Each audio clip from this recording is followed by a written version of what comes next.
Yeah, you haven't done an official superhero movie, have you? You haven't been on an Avengers yet or anything? I have not, no. No. Any desires? This is about the closest you're happy to get as close as you can get here. I don't think that's in the cards for me. Hey, you never know. I'd be Spider-Man's like grandfather or something. No. Hey, looking good. At your service, mademoiselle.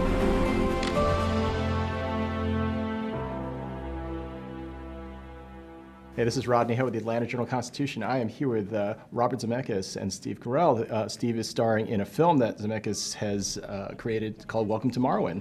Yeah, it's a story about a man who was tragically attacked in a hate crime, and he was an illustrator, and he lost his ability to draw, and so he to process what happened and to try to heal, he created a way to continue his art, but it did it through building this little miniature town with these little miniature action figures and fashion dolls that populate it, and he started photographing it. And that's sort of the basis of the story, but you know what we do in the movie is we go into his mind's eye and we bring that doll world, if you will, to life.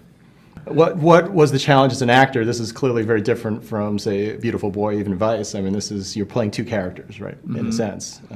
Yeah, I'm playing Mark, and I'm playing Mark's heroic extension of himself, the doll figure, his alter ego named Hoagie, and Captain Hoagie, who's a captain in the Makes me sound Army I'm getting hungry just listening to that name. Captain Hoagie? Yes. Yeah. You know what? It's Hoagie down in this part of the country, and yes. It's sub when you go north or west, and it's a grinder. Captain but Grinder. I digress. Captain Grinder. But yeah, it was interesting because it's not a completely different character. It's an extension of this person. It's the best parts of who they want to be. Doing the real life portions, what was it like internalizing a character this complicated? I mean, he's lost all his memory. He's trying to struggle to just exist, right, in a way that most of us can't even imagine.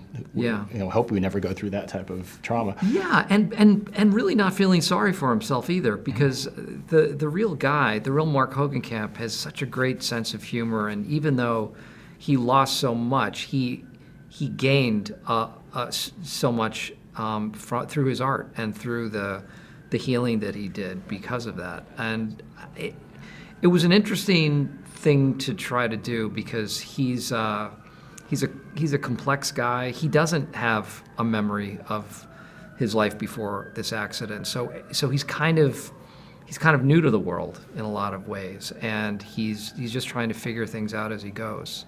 In terms of casting all the women, was that difficult? Because you kind of have to reimagine them also as dolls too, right?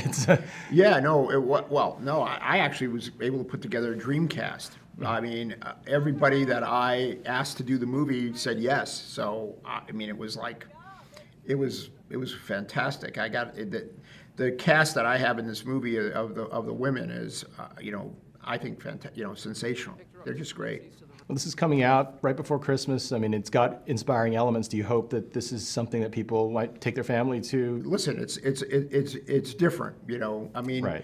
And everyone, from what I can hear, says, gee, we're tired of seeing the same movies over and over, and so let's see something different. Well, they've got a chance to see one. I have my art, and I have my friends.